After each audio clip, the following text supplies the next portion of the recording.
Okay, it's happened. The largest data breach release of social security numbers and personal information in the history of the world. Hey there, everybody. This is Tom with Tom's Talk Show. You can catch me here on YouTube, and I also have a channel on Rumble. We talk about technology and everything. I'd taken a break, but now I'm coming back. So here we go. Might as well start with something, huge. Uh, so hackers may have stolen, I don't think it's a may have, I think they have stolen social security numbers of every American, I think Canadian and UK citizen, probably more than that, considering this data here, information consists of about 2.7 billion records. Yes, a B. What we got, 8 billion in the world. That's over a third of everyone's information in the world. Of course, there are places in the world where people don't use Social Security. They use different types of identification, or they don't have any kind of identification like this that's in anything electronic. So each of which includes a person's full name, address, date of birth, Social Security number, phone number, along with alternate names and birth dates they are claiming. So group offered in a forum for hackers to sell the data, which includes records from the United States, Canada, and the United Kingdom, for 3.5 million. Well, that's chump change for what you're going to be able to get out of it potentially.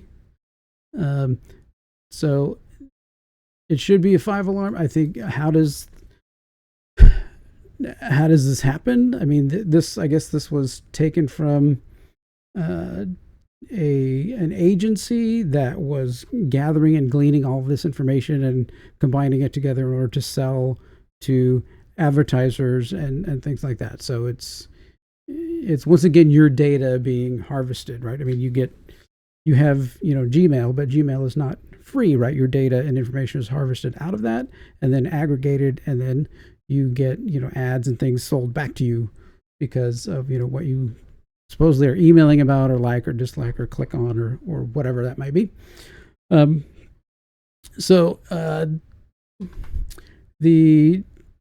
didn't respond for comment where certain third-party claims about consumer data, and they're investigating. A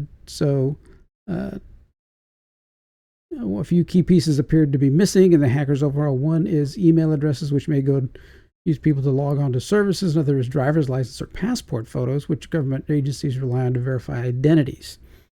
Okay, so, but the thing is, if you go to someplace to try and apply for credit, right? Like you're opening a credit card, or you are, trying to buy a car or anything like that. Probably a credit card would be the easiest. Some type of credit, like you're trying to maybe apply for a consolidation loan or something like that. I mean, the amount of information that they need just on an online web form is minuscule compared to like buying a house or a car or something large and tangible. So what can you do? I mean, I'm sure everyone in the country will be getting a little thing in the mail that says you can monitor your credit for a year. Okay, well, that really doesn't help because this data is going to be around forever, right? This is your social security number. This is, like you had it for, decades, the same number.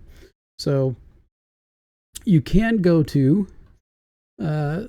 usa.gov/credit-freeze. This is my you should do this anyway.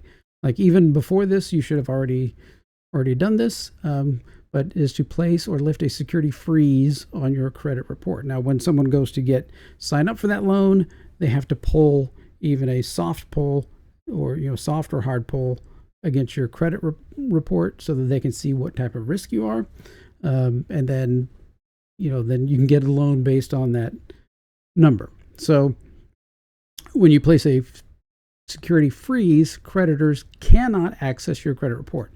This will keep them from approving any new credit account in your name, whether fraudulent or legitimate. To let lenders of other companies access your credit files again, create new accounts. You would need to lift your freeze permanently or temporarily. You can go into these systems and say, like you are buying a new car, right?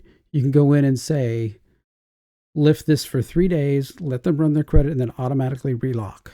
Right? Those are some important things you can do with this locking thing. So I've gone through mine. It'll give me a little thing. You create an account. Make sure to set up 2-factor on all of that. Here's the temporary lift freeze or remove freeze. So, and you can do it on all of them. This is the Experian. This one is, I forget which one that was. And then there's Equifax. So the other one's TransUnion. So we have all the three, that you can place these locks on, so that you can't have people get into your credit file. Because that I think is the best thing. I mean, you can still, if you want to pay for a monitoring system, I'm sure we'll all be getting the letter for a free year, which I would definitely fill out and do. You might as well, if they're going to offer it for free. Then when it comes time to renew, you can just leave your credit locks in place, and then either let that expire, or if it has actually stopped something for you and you've had that experience, then you can choose whether to continue that or not. So yeah, this is crazy. This should be a letter from the IRS, from the Social Security, going out to every person, because you're not going to get everybody watching videos like this or seeing or understand what the freeze is and how to do the freeze. Everyone needs to get a letter from the Social Security to say, here is how you lock your credit. Do it today. Right? That should go out to every citizen in the United States. Like today. They don't even need, if Social Security has your email, they need to start pushing that out. They need to do that today. They can check, Social Security can check to see if your credit is frozen, and then start targeting people who have not frozen it, just everyone in the country.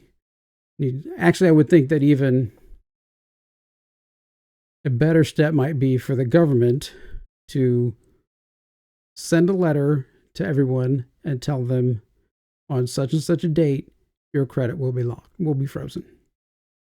And you won't be able to do anything without going and creating an account to schedule unlocks. And there should be no permanent unlock anymore of anyone's credit.